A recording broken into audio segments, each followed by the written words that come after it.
5 years after the Velcrin arrived at Earth, only one of their colonies remained. It wasn't much of a colony anymore, just 50,000 Velcrin hiding in a dying star system, living in underground shelters on a frozen planet that nobody else wanted. They had no military ships left, no weapons capable of threatening anyone. They were just refugees, the last survivors of an empire that once ruled 47 star systems. Jiwoo found them during a routine scout mission. Her silent arrow had become famous across the galaxy, a symbol of humanity's relentless hunt. When other species saw her ship approaching, they knew someone was about to die. She transmitted the coordinates to Earth and waited in orbit. The Velcrin below had to know she was there. Their sensors might be old and damaged, but they weren't blind. They knew the end had finally arrived. "Silent arrow to Earth command," Jiwoo said into her communicator. "I found the last of them." "What are my orders?" There was a long pause before Taemin's voice came back. He sounded tired, older than he had 5 years ago. "The war had aged all of them." "Hold position," Taemin said. "I'm coming there myself." 3 days later, a small human fleet arrived at the frozen planet. It wasn't a war fleet anymore. Just a few ships, including Taemin's flagship, some science vessels, and a transport carrying Dr. Haewon and her research team. They could have destroyed the colony from orbit in seconds. One missile, one energy beam, and it would all be over. But Taemin wanted to see them first. He needed to look at what was left of the species that had tried to enslave humanity. He took a shuttle down to the planet's surface, accompanied by Yuna and a security team. The Velcrin had sent a message saying they wouldn't resist. They were too tired, too defeated, too few. The underground shelter was cold and dark. Emergency lights flickered along the corridors. The air smelled stale and recycled too many times. This wasn't a colony. It was a tomb where people were still breathing. The Velcrin matriarch met them in what used to be a command center. She was ancient, her scales cracked and faded, her 4 eyes dim. Around her stood a dozen other Velcrin, the last leaders of a dead empire. "Admiral Taemin," the matriarch said. Her voice was quiet, resigned. "We knew you would come eventually." "You could have run," Taemin replied. "Found some corner of the galaxy to hide in." "We tried. For 5 years we tried. But everywhere we went, you found us. Your ships, your scouts, your allies. There is nowhere in this galaxy that we can hide from humanity." She looked at him with something like respect. "You are thorough in your hatred." "This isn't hatred," Taemin said. "Hatred is emotional. This is just completion. You started something 5 years ago. We're finishing it." One of the younger Velcrin stepped forward, anger in his eyes. "We were wrong. We admit it. We were arrogant and cruel, and we have paid for it. Is that not enough?" "You destroyed Titan without warning," Yuna said from behind Taemin. 3 million people, children, families. They didn't get a chance to apologize or pay for anything. They just died. "And how many of us have you killed?" the young Velcrin shouted. 47 million. An entire civilization. When does your revenge end?" "When you do," Taemin said simply. The matriarch placed a hand on the young Velcrin's shoulder, pulling him back. "Enough, they did not come here to debate." She turned to Taemin. "I have one question before you kill us. Why did you wait 5 years? You could have found us sooner. You could have ended this faster. Why let us suffer so long?" Taemin was quiet for a moment. "Because we wanted your empire to see what happens when you threaten humanity. We wanted every species in the galaxy to watch as the great Velcrin Empire, the species that declared themselves Alpha, slowly died. We wanted the lesson to be clear. And what lesson is that? That strength isn't about how many you can conquer.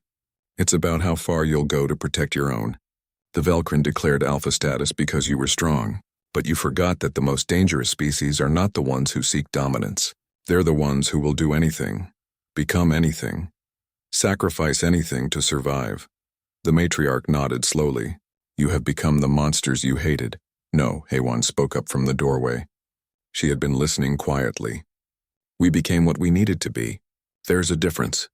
She walked into the room carrying a small container. Inside was the last batch of the Silence Plague, the final dose. "You know what this is?" Haewon asked the matriarch. "Your weapon, the one that sterilized our people?" "Yes. 5 years ago we released it on your colonies. Every Velcrin alive today has been infected. None of you can have children. Your species has 50 years left, maybe 60. After that, you'll be extinct." The young Velcrin who had shouted earlier fell to his knees, crying. Others looked away. They had known this was coming, but hearing it said so plainly made it real. "So why are you here?" the matriarch asked. "To watch us suffer? To gloat? To give you a choice," Taman said. "We can leave right now. You'll live out your natural lives here on this frozen planet waiting for the end, or, the matriarch leaned forward, or we can end it quickly. No pain, no waiting, no watching your people slowly fade. One moment you're here, the next you're not. It's more mercy than you gave Titan." The room went completely silent. The Velcrin looked at each other, understanding what was being offered. A quick death or a slow extinction? "If we choose the quick death," the matriarch asked slowly, "will you remember us? Will you tell our story?" "Yes," Haywan answered. "I've been documenting everything. The rise of the Velcrin Empire, your conquests, your culture, your art, and your fall. Future generations of humans will learn about you. They'll know what happened when a species declared themselves superior." "As a warning," the matriarch said. "As a warning," Haywan agreed. The matriarch looked at her people. Some nodded. Others kept crying. But nobody spoke against her when she turned back to Taemin and said, "Make it quick." Taemin, Yuna, and Haywan returned to their shuttle. As they lifted off from the planet, Haywan transmitted an activation code. Down in the underground shelter, devices they had placed released a fast-acting gas. The Velcrin wouldn't feel anything. They would simply fall asleep and never wake up.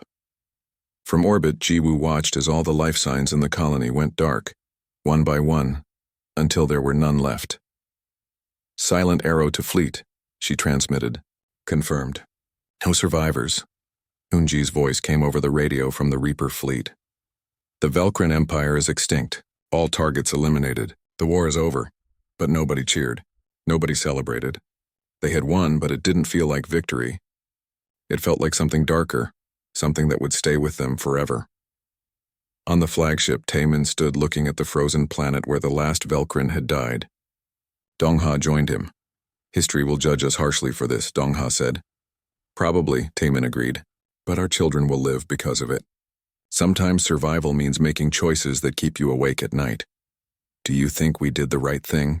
Taemin thought about Titan, about Hyunwoo, about all the humans who had died in the war. He thought about the Velcrin children who would never be born, the culture that would never create anything new.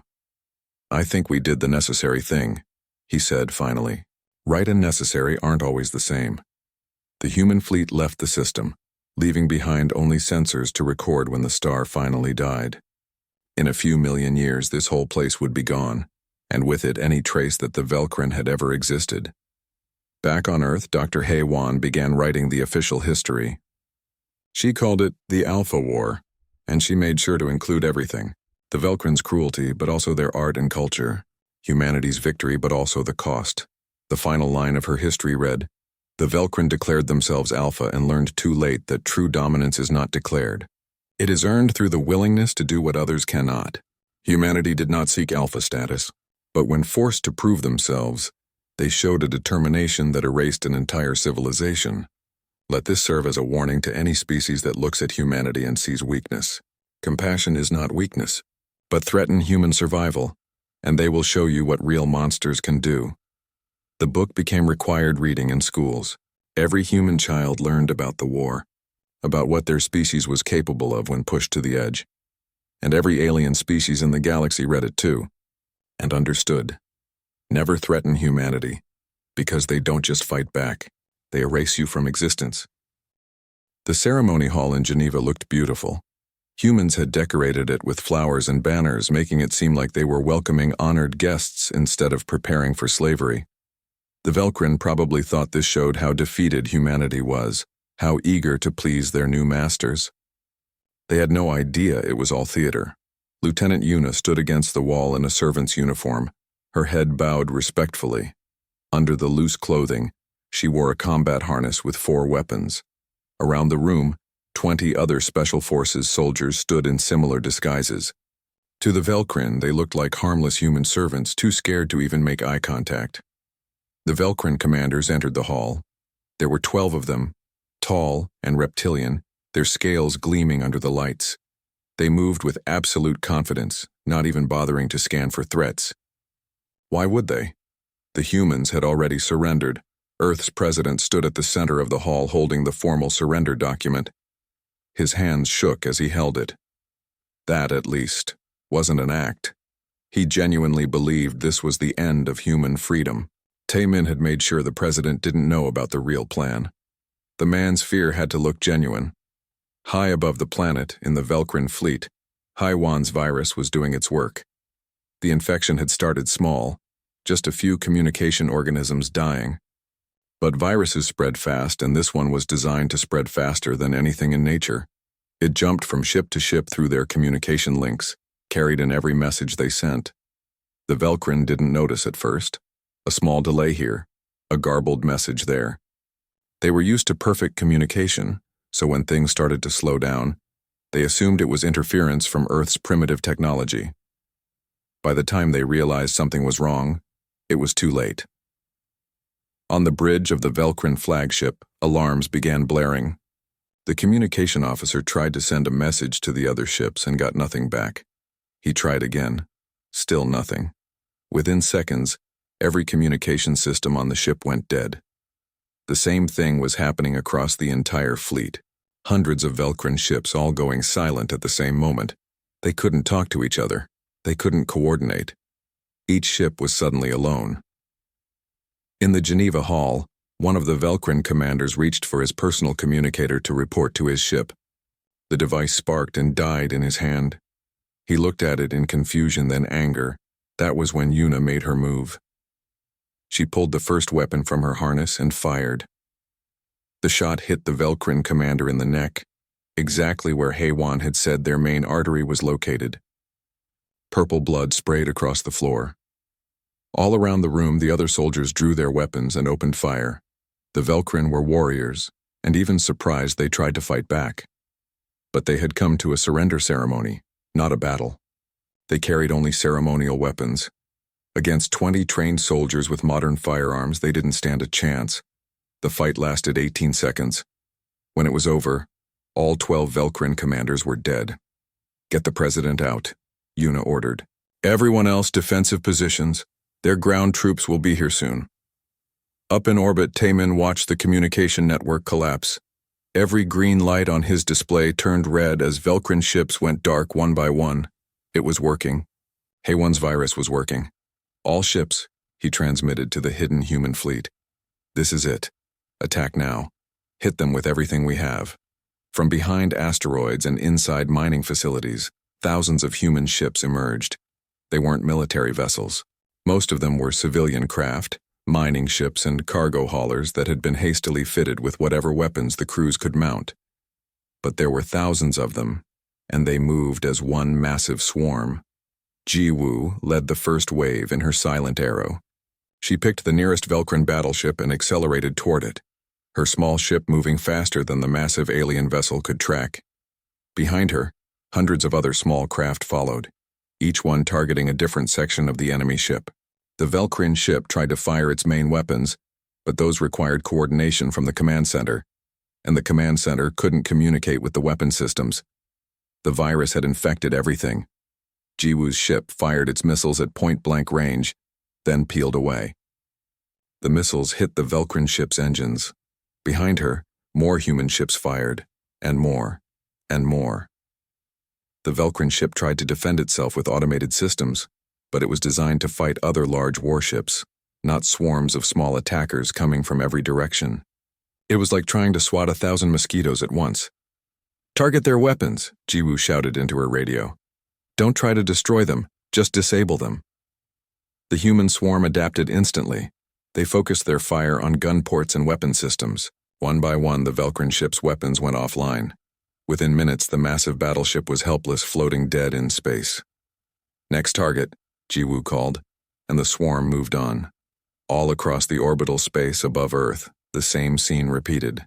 Human ships, individually weak but collectively overwhelming, swarmed the Velcrin fleet.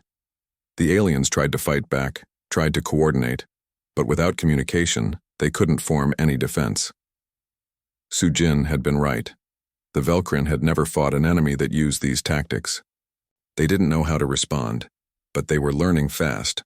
One Velcrin captain, unable to coordinate with his fleet, made his own decision. If he was going to die, he would take Earth with him.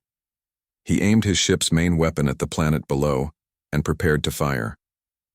Taemin saw it happening on his scanners. "Someone stop that ship now!" Colonel Hyunwoo's voice came over the radio. "I have it."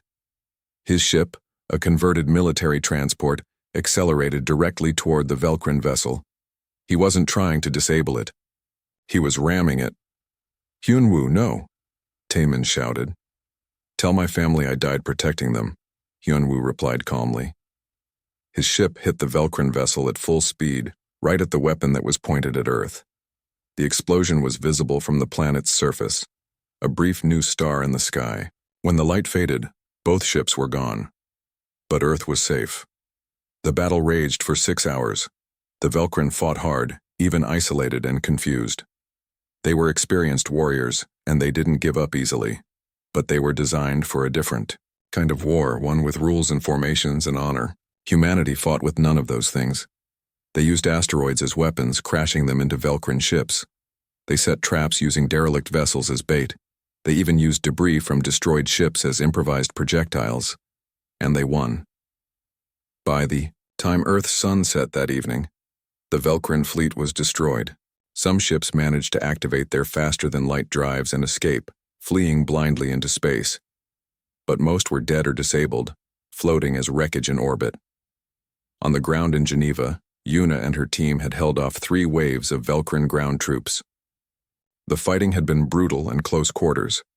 5 of her soldiers had died, but they had won. As the last Velcrin soldier fell, Yuna looked at the bodies scattered across the ceremony hall. Humans and aliens mixed together, blood of different colors staining the floor. This was supposed to be a surrender ceremony. Instead, it had become a slaughterhouse. She activated her communicator. "Admiral Taemin, this is ground team. The ceremony hall is secure." "Good work," Taemin's voice came back, tired but satisfied. "The orbital battle is over. We've won." "What now?" Yuna asked. There was a long pause before Taemin answered. "Now we see if they try to come back, and if they do, we'll be ready." But Taemin knew something that Yuna didn't, something that Dong-ha had just told him. The Velcrin ships that escaped hadn't fled randomly. They had gone back to their empire to report what happened. The Velcrin now knew that humans were dangerous. They knew they had underestimated Earth, and they were going to come back with everything they had. Taemin looked at the debris field floating outside his window. Somewhere in that wreckage was Hyunwoo's ship. A good man, a friend, had died today. So had thousands of others, human and Velcrin both. "This isn't over," he said quietly to himself. This was just the beginning. He was right. The Velcrin had declared themselves alpha. They had tried to enslave humanity. And now they had learned what happens when you threaten a species that refuses to die. But the real war hadn't started yet. This was just the first blood, and blood, Taemin knew, always demanded more blood. 3 days after the battle, Earth's leaders expected Admiral Taemin to start repairs and celebrate the victory. Instead, he did something that shocked everyone. He ordered the fleet to hunt down the Velcrin ships that had escaped. "We can't stop now," Taemin told the president during an emergency meeting. "If we let them go, they'll return with their full military. We need to chase them, learn from them, and make sure they can never threaten us again." "That's insane," the president argued. "We barely survived 1 battle. You want to take the fight to their empire? They have 47 star systems." "They had 47 systems," Taemin corrected. "And they thought they were invincible. Now they know they can bleed. If we stop here, we're just waiting for them to come back stronger. But if we keep pushing, keep them off balance, maybe we buy ourselves time to actually prepare." The president looked around the table at the other leaders. Nobody wanted to keep fighting. Everyone was exhausted, traumatized by how close they had come to extinction. But Dong-ha stood up and placed a data pad on the table. "I've been analyzing the intelligence we captured from their ships. The Velcrin Empire is old and set in its ways. They've conquered for so long that they've forgotten how to adapt. Every species they've fought has either surrendered quickly or fought honorably and lost. They don't know how to handle an enemy that won't quit." "What are you suggesting?" another official asked. I'm suggesting we become their nightmare, Dongha replied. We follow them home. We attack their colonies. We make them afraid to sleep at night. We show them that challenging humanity was the worst mistake their empire ever made. Dr. Haywan added her voice. I've been studying the Velcrin biology from the bodies we recovered. They reproduce slowly. It takes them nearly 30 years to reach maturity. If we can disrupt their society, damage their infrastructure, they won't be able to replace their losses for decades. You're talking about genocide, someone whispered. I'm talking about survival, Haywan said coldly. They wanted to enslave us. They killed 3 million people on Titan without hesitation. They've done this to 100 other species. At some point, we have to decide, do we want to survive or do we want to be nice? The vote was close, but it passed. Earth would go on the offensive. Over the next months, Jiwoo became humanity's scout, tracking the fleeing Velcrin ships through space. She was fearless, flying her silent arrow deep into enemy territory, mapping their colonies, studying their defenses. They're scared, she reported after one mission. I watched a Velcrin colony for 3 days. They've pulled back their military. They're building more defenses. They know we're coming. Good, Taemin replied. Let them be scared. The human fleet had changed. They had captured Velcrin technology from the destroyed ships and were reverse engineering it. Sujin worked 20-hour days, adapting alien weapons to human ships. Within months, Earth's vessels were faster and more powerful than they had ever been, but the biggest weapon was Dr. Kaite's creation. Kite was a bioweapons expert who had been brought into the project after the first battle. He had looked at Haiwan's communication virus and thought, if we can make them go silent, what else can we do? He created what he called the Silence Plague. It was a modified virus designed specifically to attack Velcrin biology. But this one didn't kill. Instead, it made them sterile. Any Velcrin infected with the Silence Plague would live a normal life, but they would never have children. It's cruel, Kite admitted when he presented it to the command team. But it's also permanent. Release this on their colonies and within a generation they'll start dying out. That's extinction, Taemin said quietly. Yes, Kite replied. It is. Nobody spoke for a long time. This was a line they were about to cross. Once they released the Silence Plague, there was no going back. The Velcrin species would be doomed. They declared alpha status, Sujin finally said. They chose this path. We're just following it to the end. Taemin authorized the weapon's use. The first Velcrin colony fell without a fight. Human ships appeared in orbit, released the Silence Plague into the atmosphere, and left. The Velcrin didn't even know they had been attacked until months later, when their doctors realized nobody was getting pregnant anymore. The second colony tried to resist. They had rebuilt their defenses, prepared for a battle, but humanity didn't give them a battle. Instead, Yuna led an infiltration team onto the planet's surface. Disguised as traders from another alien species, they walked right into the colony's main city and released the plague from there. By the time the Velcrin realized what had happened, it was too late. The virus had spread to everyone. The Velcrin Empire tried to respond. They sent their fleets to defend their remaining colonies. They called for allies among the other species they had conquered, but those allied species remembered what the Velcrin had done to them. When humanity approached them and asked for help, many of them agreed. They gave humans intelligence about Velcrin movements. They sabotaged Velcrin supply lines. Some even joined the human fleet, eager for revenge against their former masters.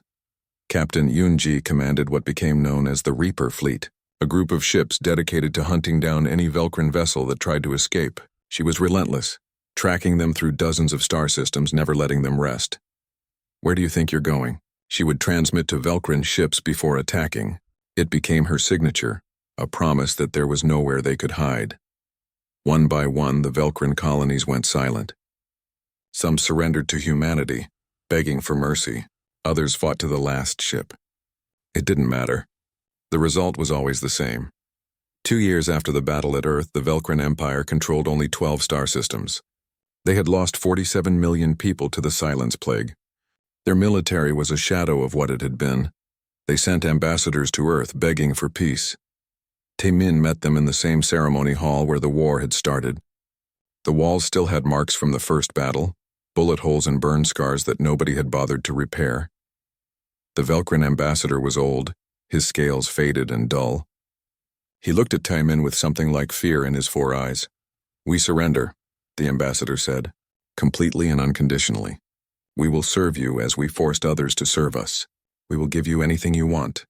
Just please stop the plague. Let our species survive." Taimin looked at him for a long moment. "Your empire killed 3 million of my people. You tried to enslave 7 billion more. You declared yourselves alpha, superior to us in every way." "We were wrong," the ambassador said desperately. "We understand that now. Please show us the mercy we did not show you." "Mercy," Taimin repeated. He thought about Hyunwoo, who had died ramming his ship into a Velcrin vessel. He thought about the children on Titan who never had a chance to grow up. He thought about all the other species the Velcrin had enslaved over thousands of years. "No," he said simply. The ambassador's face went pale, his scales losing color. "Then what do you want?" "I want you to go back to your people," Taimin replied. "I want you to tell them that they had their chance for peace. They chose war instead. Now they get to live with that choice until the last of them dies alone, knowing their species ended because they thought strength meant cruelty." "You're monsters," the ambassador whispered. "No," Taimin said. "We're what you created. You wanted an alpha species? Congratulations! You found one." The ambassador was escorted out of the hall. The negotiations were over.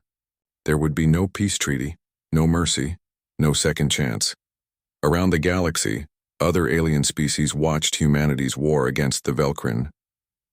They saw how humans fought, how they never stopped, how they turned the Velcrin's own tactics against them and made them 1,000 times worse.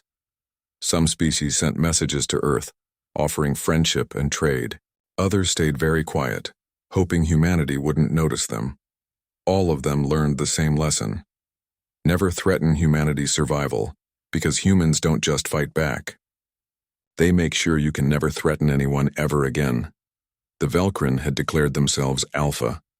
Now they were learning what it meant to be prey. Admiral Taimin stood on the bridge of the Earth Defense Station, staring at the massive alien ships that had just appeared above Earth. There were hundreds of them, each one bigger than any human spacecraft ever built.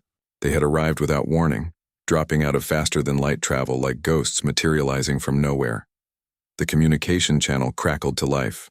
A face appeared on the main screen, reptilian and cold with 4 eyes that blinked independently. The creature spoke, and the translation software converted its hissing voice into human language. "Primitive species of Earth, hear the words of the Velcrin Empire. We are the alpha species of this region of space. We have conquered 47 star systems. We have enslaved 100 lesser races. You will now join them or you will die." Taimin felt his jaw tighten, but he kept his face calm. Behind him, the bridge crew worked frantically at their stations, trying to analyze the alien ships and find any weakness. Dr. Haewon, the chief scientist assigned to his command, leaned close to his ear. "Their ships are using technology we've never seen before," she whispered. "The power readings are off the charts." The alien continued speaking. "You have one of your planetary rotations to decide. 24 hours, we believe you call it. Surrender 80% of your population to serve the Empire, or we will demonstrate why resistance is pointless."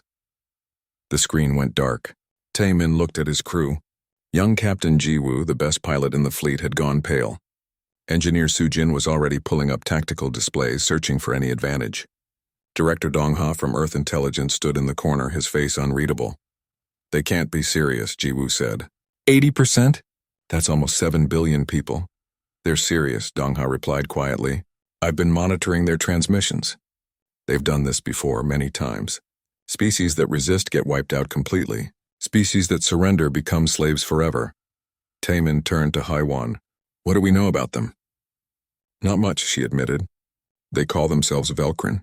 From what little we've intercepted, they're an old empire. They've been conquering other races for thousands of years. They believe in something they call the natural order. Strong species rule, weak species serve." "How do they define strong?" Sujin asked. "Military power, mostly. They challenge each new species they find. If that species can't defend itself, the Velcrin consider them inferior and worthy only of slavery."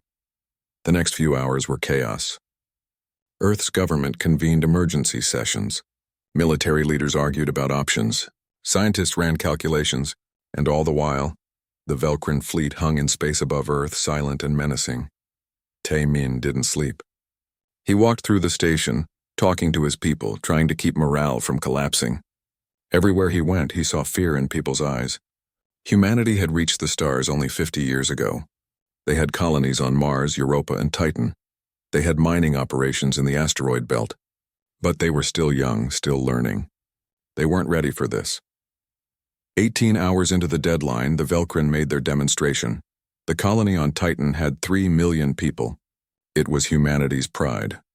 A beautiful city built under a protective dome, with schools and parks and families building a new life on Saturn's largest moon. Tae-min had visited there once. He remembered children playing in the low gravity, laughing as they jumped higher than would ever be possible on Earth. The Velcrin destroyed it in 4 seconds.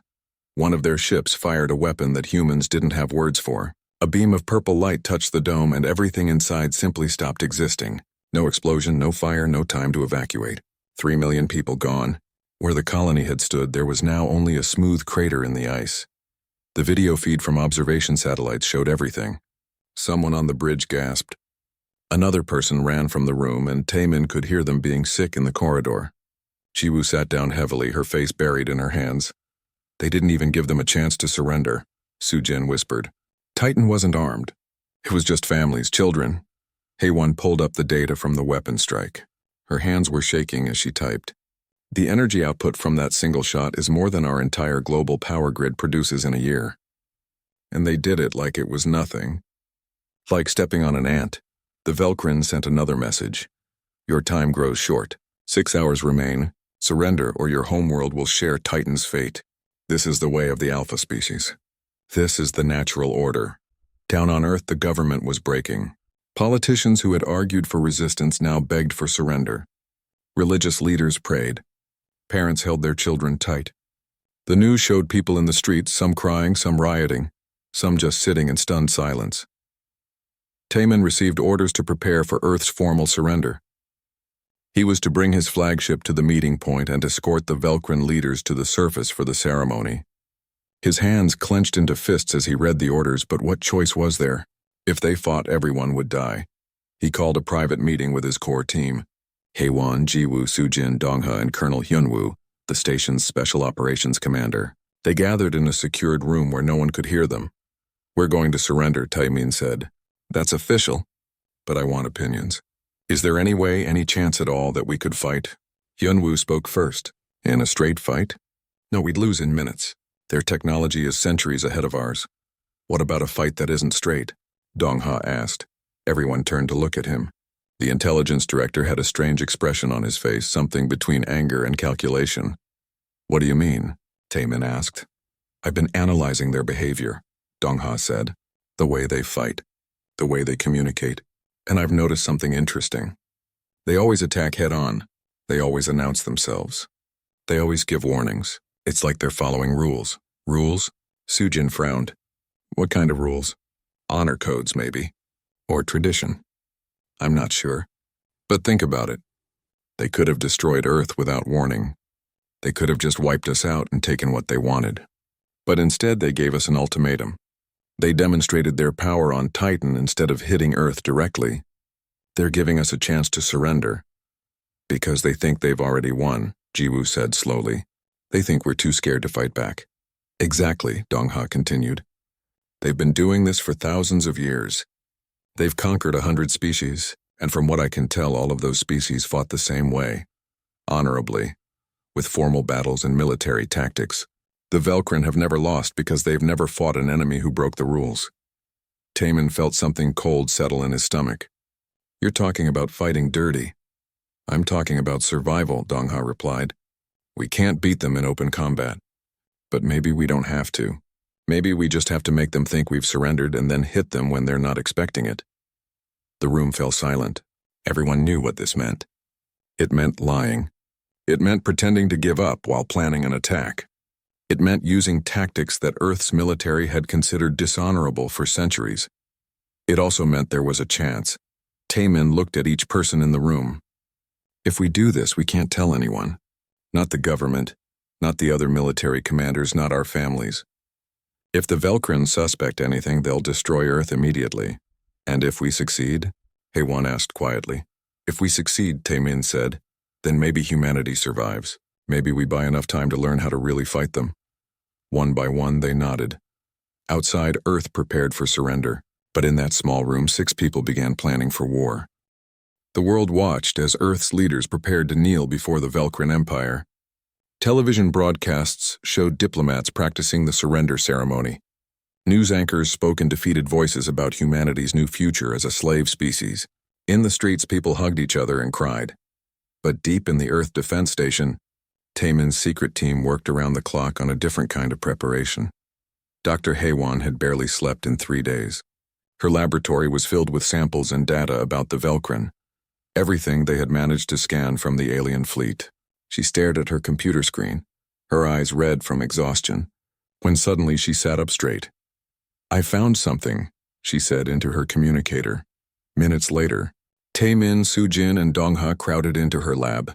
Hyunwoo joined them by video link from the training center where he was secretly preparing special forces teams. Look at this. Haiwan pulled up a 3-dimensional model of a Velkrin ship, their faster-than-light communication system. We've been scanning it since they arrived. I finally figured out how it works. And? Taemin leaned closer. It's biological. They use living organisms like a kind of organic computer network to send messages instantly across space. It's brilliant, actually. Much faster than anything we have. That's wonderful, Sujin said sarcastically. They can call for help before we even scratch their paint. No, you don't understand, Haywan's voice grew excited. Biological means vulnerable. Biological means we might be able to infect it. The room went quiet. Infect it with what? Dongha asked. We have thousands of viruses on Earth. I'm thinking we could modify one to attack their communication organisms.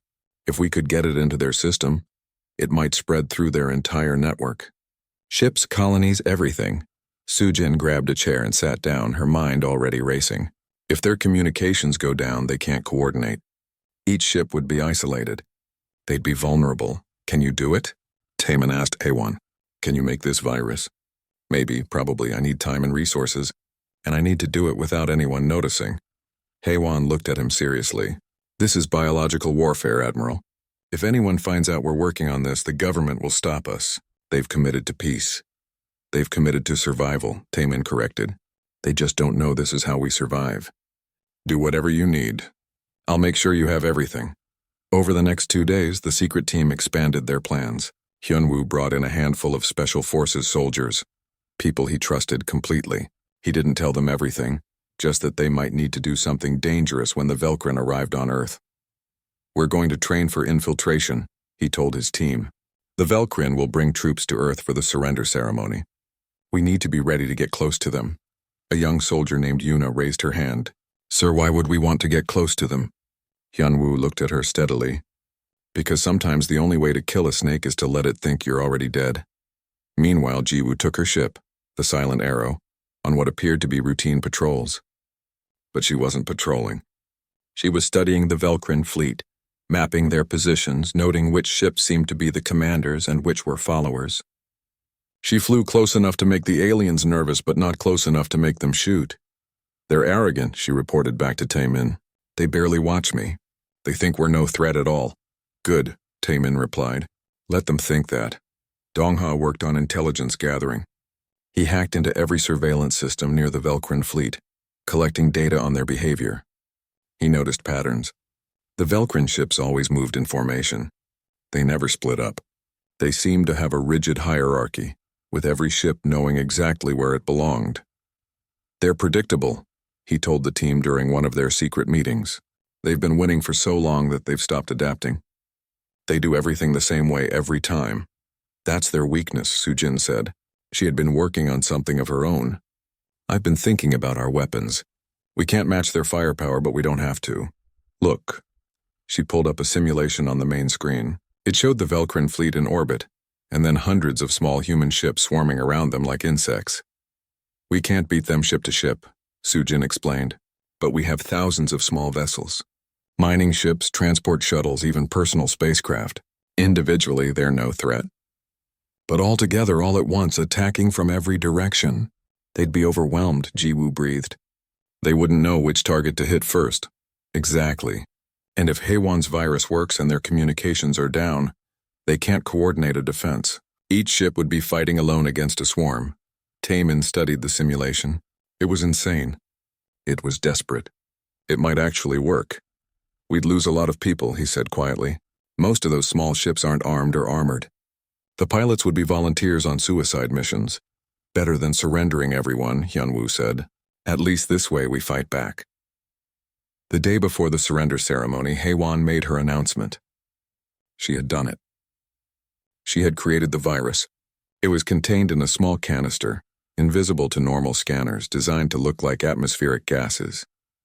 It's airborne, she explained. Once released, it will spread through any Velcrin ship within range. Then those ships will carry it to other ships. Within hours, their entire communication network should collapse. Should? Taman asked. Should, HFY admitted.